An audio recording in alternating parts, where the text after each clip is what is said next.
ರಾಜ್ಯದಲ್ಲಿ ಇಂದಿನಿಂದ ಮಳೆಯ ಅಬ್ಬರ ಇರುತ್ತೆ ಅಂತ ಹೇಳಿ ಹವಾಮಾನ ಇಲಾಖೆ ಮುನ್ಸೂಚನೆಯನ್ನ ಕೊಟ್ಟಿದೆ. ಬಿರುಗಾಳಿ ಸಹಿತ ಮಳೆ ಆಗುವಂತ ಮುನ್ಸೂಚನೆ ಇದೆ. ಹಲವು ಜಿಲ್ಲೆಗಳಲ್ಲಿ ಯೆಲ್ಲೋ, ಇನ್ನು ಹಲವು ಜಿಲ್ಲೆಗಳಲ್ಲಿ ಆರೆಂಜ್ ಅಲರ್ಟ್ ಅನ್ನ ಘೋಷಣೆ ಮಾಡಲಾಗಿದೆ. ಯಾವ್ಯಾವ ಭಾಗದಲ್ಲಿ ಬಿರುಗಾಳಿ ಸಹಿತ ಮಳೆ ಆಗುತ್ತೆ ಅಂತ ಹೇಳಿ ಹವಾಮಾನ ಇಲಾಖೆ ಮುನ್ನೆಚ್ಚರಿಕೆ ಕೊಟ್ಟಿದೆ ಅಂತ ನಾವು ಇನ್ ಡೀಟೇಲ್ ಆಗಿ ನಿಮಗೆ ಇನ್ಫಾರ್ಮೇಶನ್ ಕೊಡ್ತಾ ಹೋಗ್ತೀವಿ. ಪ್ರಮುಖವಾಗಿ 12 ಜಿಲ್ಲೆಗಳಲ್ಲಿ ಯೆಲ್ಲೋ ಅಲರ್ಟ್ ಅನ್ನ ಘೋಷಣೆ ಮಾಡಲಾಗಿದೆ. ಇನ್ನು ದಕ್ಷಿಣ ಒಳನಾಡಿನಲ್ಲಿ ಆರೆಂಜ್ ಅಲರ್ಟ್ ಇರುತ್ತೆ ಅಂತ ಹೇಳಿ ಹವಾಮಾನ ಇಲಾಖೆ ಹೇಳಿದೆ. ಇನ್ನು ಇವತ್ತಿನಿಂದ 3 ದಿನಗಳ ಕಾಲ ಭಾರೀ ಮಳೆಯಾಗುವಂತ ನಿರೀಕ್ಷೆಗಳಿದೆ ಅಂತ ಹೇಳಿ ಹವಾಮಾನ ಇಲಾಖೆ ಮುನ್ಸೂಚನೆಯನ್ನ ಕೊಟ್ಟಿದೆ. ಅದು ಕೂಡ ಬಿರುಗಾಳಿ ಸಹಿತ ಮಳೆ ಆಗುತ್ತೆ ಅಂತ ಹೇಳಿ ಹವಾಮಾನ ಇಲಾಖೆ ಹೇಳಿದೆ. ಆಲ್ರೆಡಿ ಸಿಲಿಕಾನ್ ಸಿಟಿ ಬೆಂಗಳೂರಲ್ಲಿ ಮೋಡ ಕವಿದಂತ ವಾತಾವರಣ ನಿರ್ಮಾಣ ಆಗಿದೆ. ಮುಂದಿನ 3 ದಿನಗಳ ಕಾಲ ಭಾರೀ ಪ್ರಮಾಣದಲ್ಲಿ ಮಳೆ ಆಗುತ್ತೆ. 12 ಜಿಲ್ಲೆಗಳಲ್ಲಿ ಯೆಲ್ಲೋ ಅಲರ್ಟ್ ಅನ್ನ ಹವಾಮಾನ ಇಲಾಖೆ ಘೋಷಣೆ ಮಾಡಿದೆ. ದಕ್ಷಿಣ ಒಳನಾಡಿನಲ್ಲಿ ಆರೆಂಜ್ ಅಲರ್ಟ್ ಅನ್ನ ಘೋಷಣೆ ಮಾಡಿದೆ.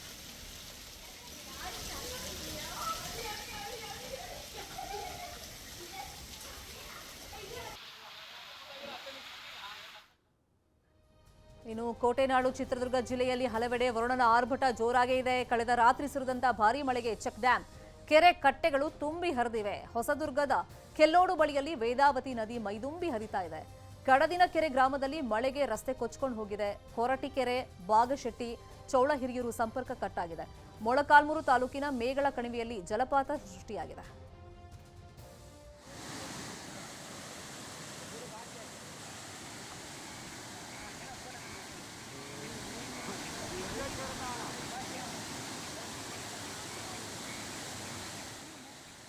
ಚಿತ್ರದುರ್ಗದಲ್ಲಿ ಹಲವೆಡೆ ಮಳೆಯ ಅಬ್ಬರವನ್ನು ಗಮನಿಸ್ತಾ ಇದ್ದೀವಿ. ಇನ್ಫ್ಯಾಕ್ಟ್ ರೈತರು ಸೇರಿದಂತೆ ಜನನು ಮಳೆ ಯಾವಾಗ ಬರುತ್ತಪ್ಪ ಅಂತ ಹೇಳಿ ಈ ಸಲ ಅಂತೂ ಎಸ್ಪೆಷಲಿ ಕಾದು ಕುಳಿತಿದ್ರು. ಯಾಕಂದ್ರೆ ಭೂಮಿ ಅಂತೂ ಕಾದು ಕೆಂಡ ಥರ ಆಗ್ಬಿಟ್ಟಿತ್ತು. ಬಿಸಿಲಿನಿಂದ ಮನೆಯಿಂದ ಹೊರಗಡೆ ಬರೋಕ್ಕೂ ಜನರಿಗೆ ಸಾಧ್ಯವಾಗ್ತಿರ್ಲಿಲ್ಲ. ಅಷ್ಟರ ಮಟ್ಟಿಗೆ ತಾಪಮಾನ ಇತ್ತು. ದಾಖಲೆ ಪ್ರಮಾಣದಲ್ಲಿ ತಾಪಮಾನ ಎಲ್ಲ ತಲುಪಿಬಿಟ್ಟಿತ್ತು. ಒಂದೇ ಮಳೆಗೆ ಚಿತ್ರದುರ್ಗದಲ್ಲಿ ನೋಡಿ, ಒಂದು ಕಡೆ ರಸ್ತೆ ಕೊಚ್ಕೊಂಡು ಹೋಗಿದೆ, ಹಲವೆಡೆ ಜಲಪಾತ ಸೃಷ್ಟಿಯಾಗಿದೆ. ರೈತರ ಮೊಗದಲ್ಲಿ ಮಂದಹಾಸ ತಂದಿದೆ ಈ ಮಳೆ. ಇದೇ ವಿಚಾರವಾಗಿ ಇನ್ನಷ್ಟು ಡೀಟೇಲ್ ಆಗಿ ಇನ್ಫಾರ್ಮೇಶನ್ ಕೊಡೋದಕ್ಕೆ ಫೋನ್ ಸಂಪರ್ಕದಲ್ಲಿ ಜಾಯಿನ್ ಆಗಿದ್ದಾರೆ ನಮ್ಮ ರಿಪೋರ್ಟರ್ ವಿನಾಯಕ್. ಈ ಮಳೆಗೋಸ್ಕರ ರೈತರು ಸೇರಿದಂತೆ ಜನನೂ ಕಾಯ್ತಾ ಇದ್ರು. ಬಟ್ ಒಂದಿಷ್ಟು ಅವ್ಯವಸ್ಥೆಗಳು ಚಿತ್ರದುರ್ಗದಲ್ಲಿ ಕಂಡು ಬರ್ತಾ ಇದೆ. ರಸ್ತೆ ಎಲ್ಲ ಕೊಚ್ಕೊಂಡು ಹೋಗಿದೆ. ಸೊ ಎಲ್ಲೆಲ್ಲಿ ಏನೇನು ಎಫೆಕ್ಟ್ ಆಗಿದೆ, ಮತ್ತೆ ಮಳೆಯಿಂದ ರೈತರಿಗೆ ಯಾವ ತರ ಸಂತಸ ಆಗಿದೆ ವಿನಾಯಕ್? ಶರ್ಮಿತಾ, ಏನು ಕಳೆದ ವರ್ಷ ಮಳೆಯ ಬರದಿಂದಾಗಿ ಈ ಜಿಲ್ಲೆಯ ಜನ ನಿಜಕ್ಕೂ ಕೂಡ ತತ್ತರಿಸಿ ಹೋಗಿದ್ರು. ಜಿಲ್ಲೆಯಲ್ಲಿ ತೋಟ ತುಡಿಕೆಗಳನ್ನ ಉಳಿಸ್ಕೊಳ್ಳಿಕ್ಕೆ ಅಂತಾನೆ ರಹದಾಸನ ಪಟ್ಟು ಟ್ಯಾಂಕರ್ಗಳಲ್ಲಿ ನೀರನ್ನ ಹೊಡೆಯುವಂತ ಸ್ಥಿತಿ ನಿರ್ಮಾಣವಾಗಿತ್ತು. ಆತಂಕದಲ್ಲಿ ದಿನಗಳನ್ನ ಕಳೆಯುವಂತ ಸ್ಥಿತಿ ಕೂಡ ರೈತರಲ್ಲಿತ್ತು. ಆದ್ರೆ ರಾತ್ರಿ ಸುರಿದಂತ ಮಳೆಗೆ ಇಡೀ ಜಿಲ್ಲೆಯ ಹಲವೆಡೆ ಈ ರೀತಿಯ ಒಂದು ಒಳ್ಳೆಯ ವಾತಾವರಣ ಸೃಷ್ಟಿಯಾಗಿರುವಂತದ್ದು. ಏನಂತ ಹೇಳಿದ್ರೆ, ಇಡೀ ರಾತ್ರಿ ಸುರಿದ ತಂಪೆರೆದ ವರ್ಣನಿಂದಾಗಿ ಇಡೀ ಹಳ್ಳ ಕೊಳ್ಳಗಳು, ಕೆರೆ ಕಟ್ಟೆಗಳು ಒಂದೇ ಮಳೆಗೆ ತುಂಬಿ ಹರಿದಿರುವಂತದ್ದು, ತುಂಬಿ ನಿಂತಿರುವಂತದ್ದು.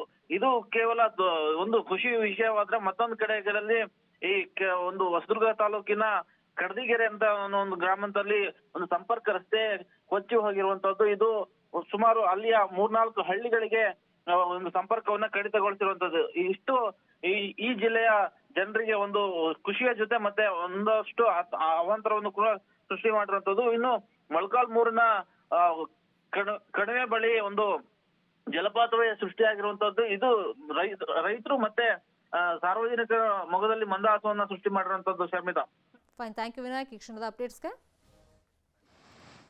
ತುಮಕೂರು ಜಿಲ್ಲೆ ಕೊರಟಗೆರೆಯಲ್ಲಿ ಕಳೆದ ರಾತ್ರಿ ಸುರಿದಂತ ಮಳೆಗೆ ಅವಾಂತರವೇ ಸೃಷ್ಟಿಯಾಗ್ಬಿಟ್ಟಿದೆ. ರಸ್ತೆ ಕಾಮಗಾರಿ ಎಡವಟ್ಟಿನಿಂದ ಬೈರೇನಹಳ್ಳಿ ಗ್ರಾಮದಲ್ಲಿ ಮನೆಗಳಿಗೆ ಚರಂಡಿ ನೀರು ನುಗ್ಗಿದೆ. ಜನ ಪರದಾಟವನ್ನು ಪಟ್ಟಿದ್ದಾರೆ.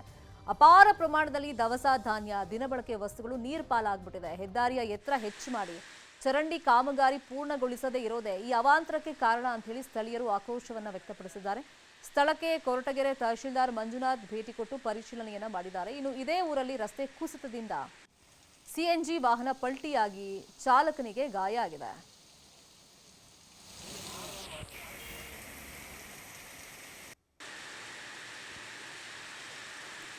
ಇದೇ ವಿಚಾರವಾಗಿ ಇನ್ನಷ್ಟು ಡೀಟೇಲ್ ಆಗಿ ಇನ್ಫಾರ್ಮೇಶನ್ ಕೊಡೋದಕ್ಕೆ ಫೋನ್ ಸಂಪರ್ಕದಲ್ಲಿ ಜಾಯಿನ್ ಆಗಿದ್ದಾರೆ ನಮ್ಮ ರಿಪೋರ್ಟರ್ ವಿಠಲ್ ಕುಮಾರ್. ಈ ತರ ಪ್ರವಾಹದ ಪರಿಸ್ಥಿತಿ ಬರುತ್ತೆ ಅಂತ ಹೇಳಿ ರಸ್ತೆ ಅಭಿವೃದ್ಧಿ ಎಲ್ಲ ಮಾಡಿದ್ದಾರೆ ಸರಿ, ಬಟ್ ಅಲ್ಲೊಂದಿಷ್ಟು ಅವ್ಯವಸ್ಥೆಗಳಾಗಿದೆ. ಆ ಅವ್ಯವಸ್ಥೆ ಬಗ್ಗೆ ಸಾರ್ವಜನಿಕರು ಯಾವ ತರ ಕಿಡಿಕಾರ್ತಾ ಇದ್ದಾರೆ?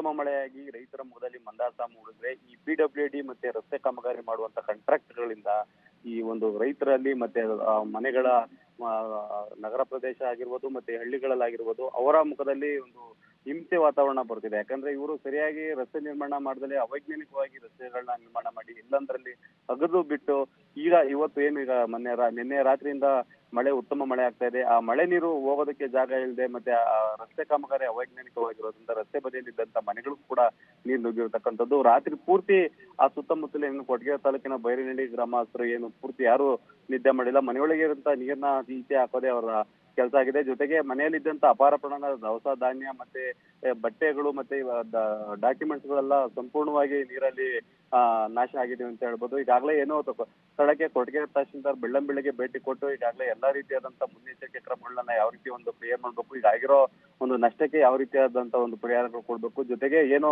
ಒಂದು CNG ಗ್ಯಾಸ್ ಟ್ಯಾಂಕರ್ ಲಾರಿ ಒಂದು ಅಲ್ಲದಷ್ಟು ಕೂಡ ಬಿದ್ದು ಓಡಿ ಬಿದ್ದಿರ್ತಕ್ಕಂಥದ್ದು. ಜೊತೆಗೆ ಈಗಾಗಲೇ ಡ್ರೈವರ್ ಸಣ್ಣ ಪುಟ್ಟ ಗಾಯ ಆಗಿದೆ. ಅದನ್ನ ಜಿಲ್ಲಾಸ್ಪತ್ರೆಗೆ ದಾಖಲು ಮಾಡಿ ಚಿಕಿತ್ಸೆ ಕೊಡಲಾಗ್ತಿದೆ. Sharmita, fine, thank you Vittal Kumar ತಮ್ಮ ಇನ್ಫಾರ್ಮೇಶನ್ಗೆ. ಇನ್ನು ಕಾಫಿನಾಡು ಚಿಕ್ಕಮಗಳೂರಿನಲ್ಲೂ ಕೂಡ ಮಳೆ ಮುಂದುವರೆದಿದೆ. ಚಿಕ್ಕಮಗಳೂರು ತಾಲೂಕಿನ ಉದ್ದೇಬೋರನಹಳ್ಳಿಯಲ್ಲಿ ಗುಡಿಸಲುಗಳಿಗೆ ಚರಂಡಿ ನೀರು ನುಗ್ಗಿಬಿಟ್ಟಿದೆ. ಮತ್ತೊಂದು ಕಡೆ ಗೋಡೌನ್ಗೆ ನೀರು ನುಗ್ಗಿ ಲಕ್ಷಾಂತರ ರೂಪಾಯಿ ಮೌಲ್ಯದ ಗೊಬ್ಬರ ಹಾಳಾಗಿದೆ. ಚರಂಡಿ ಕಾಮಗಾರಿಯನ್ನ ಹೆದ್ದಾರಿ ಪ್ರಾಧಿಕಾರದ ಅಧಿಕಾರಿಗಳು ಅರ್ಧಕ್ಕೆ ನಿಲ್ಲಿಸಿರೋದ್ರಿಂದ ಈ ಅವಾಂತರ ಆಗಿದೆ. ಇನ್ನು ಚಿಕ್ಕಮಗಳೂರು ತಾಲೂಕಿನ ಆಲ್ದೂರು ಸಮೀಪದ ಕಸ್ಕೆ ಗ್ರಾಮದಲ್ಲಿ ಮರ ಬಿದ್ದು ಮನೆ ಕುಸಿದಿದೆ. ಅದೃಷ್ಟವಶಾತ್ ಪ್ರಾಣಾಪಾಯದಿಂದ ಮನೆಯಲ್ಲಿದ್ದವರು ಪಾರಾಗಿದ್ದಾರೆ.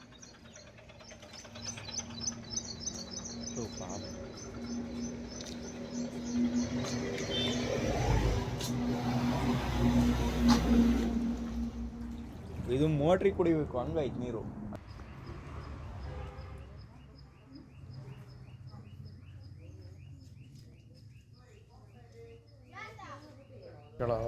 ಅವ್ರದ್ದು ಅಲ್ವಾ?